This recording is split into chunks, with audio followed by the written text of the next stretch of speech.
छात्रों के paper leak हो गया, जिस पर पूरा आंदोलन खड़ा हो गया था। तो जब छात्रों का पेपर लीक पर पूरा आंदोलन खड़ा हो गया था, शिक्षा मंत्री का इस्तीफा हो गया। शिक्षा मंत्री का इस्तीफा हो गया तो सरकार को थोड़ी सी शक्ति दिखानी चाहिए थी कि पेपर लीक ना हो।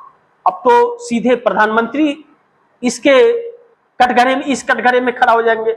सुप्रीम कोर्ट के अंदर भी सरकार के वकील जनरल सॉलिसिटर ने कहा कि अब प्रधानमंत्री के नेतृत्व में एग्जाम होंगे। तो यूजीसी नेट का फिर पेपर गड़बड़ हो गया, इसके पहले भी पेपर लीक हो गया था। फिर तो यह जो पेपर लीक का सिलसिला है यह रुक नहीं रहा है, सरकार इस पर लगाम नहीं लगा पा रही है।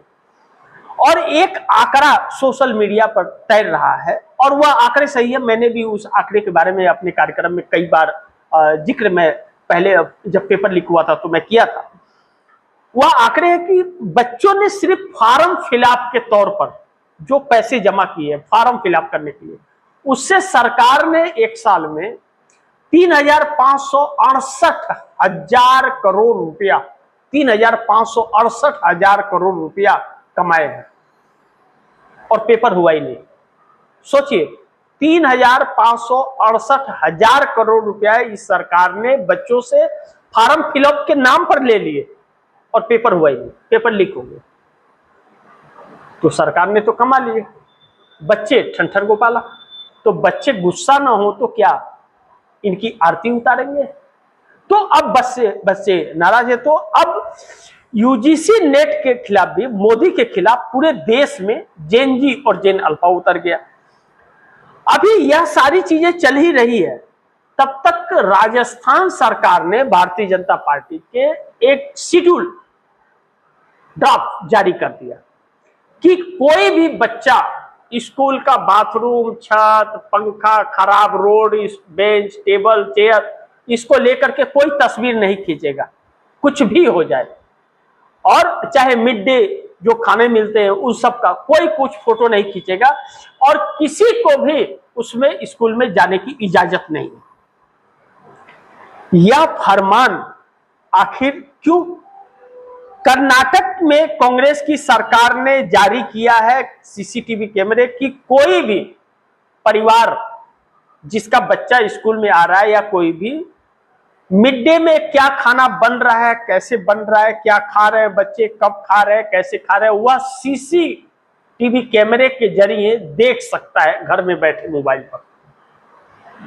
एक तरफ यह चल रहा है पारदर्शी और दूसरी तरफ बच्चों में जाने से रोका जा रहा है। अभी हाल ही के दिनों में 1-2 दिन की बात है, स्कूल का छत गिर गया और बच्चे उसमें दब करके अपनी जान गंवा बैठे।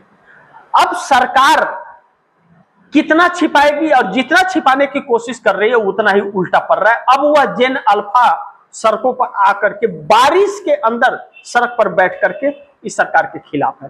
अब जब जेनजी और जेन अल्फा ने मोर्चा खोल दिया तो सरकार की रूह कांपी हुई है। ऐसे में राहुल गांधी ने भी मोर्चा खोल दिया फिर, और 22 अगस्त को राहुल गांधी का पुणे में सभा होने जा रहा है और इसमें महिलाएं मंच पर बोलेंगी, बच्चियां जो जेन है, जेनजी और जेन अल्फा की बच्चियां जो है वह बोलेंगी।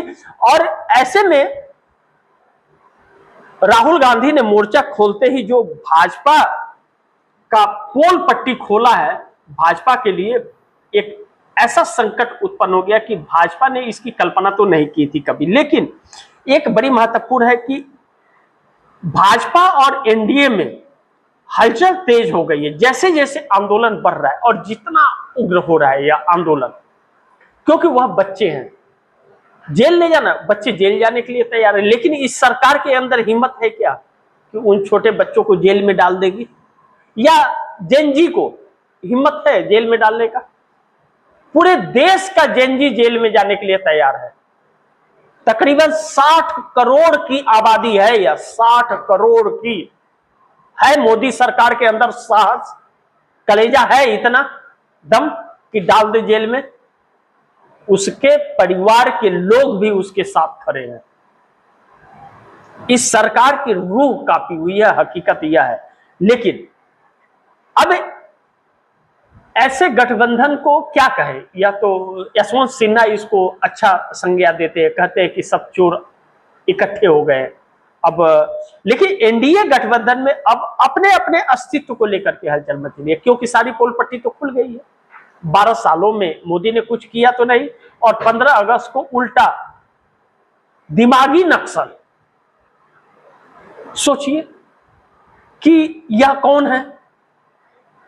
अब ऐसे में जो मोदी जिस तरह से कह रहे हैं और दिमागी नक्सल की संज्ञा दे रहे इन बच्चों को, तो गुस्सा तो बढ़ेगा ही ना भाई। इन्हीं बच्चों ने जब आपको वोट दे के सरकार बनाया, तब तो आपने नहीं कहा कि दिमागी नक्सलों ने वोट दिया हमको, तब तो नहीं कहा, तब तो बहुत अच्छा लगा, इस देश की युवा हमारे साथ है। भाजपाई बेशर्मी से कहते थे कि जनता हमारे साथ है, अब कहां है जनता बताओ, तुम्हारे पक्ष में कितने लोग हैं बताओ। सब बिल में ढुके हुए हैं, बदतमीजी करने के लिए बाहर आते हैं। अब ऐसे में एनडीए गठबंधन के अंदर हलचल तेज है और मोदी सरकार का खेल खत्म है। अब यह बच्चे इस सरकार को छोड़ने वाले नहीं हैं। अभी तक अमित शाह इन सभी की बातचीत हो रही थी, लेकिन अब बात अमित शाह इन लोगों की नहीं, अब बात नरेंद्र मोदी की इस्तीफे की बात पहुंच गई। अब यह सब कुछ होने के बाद तो मोदी के लिए संकट की बात है।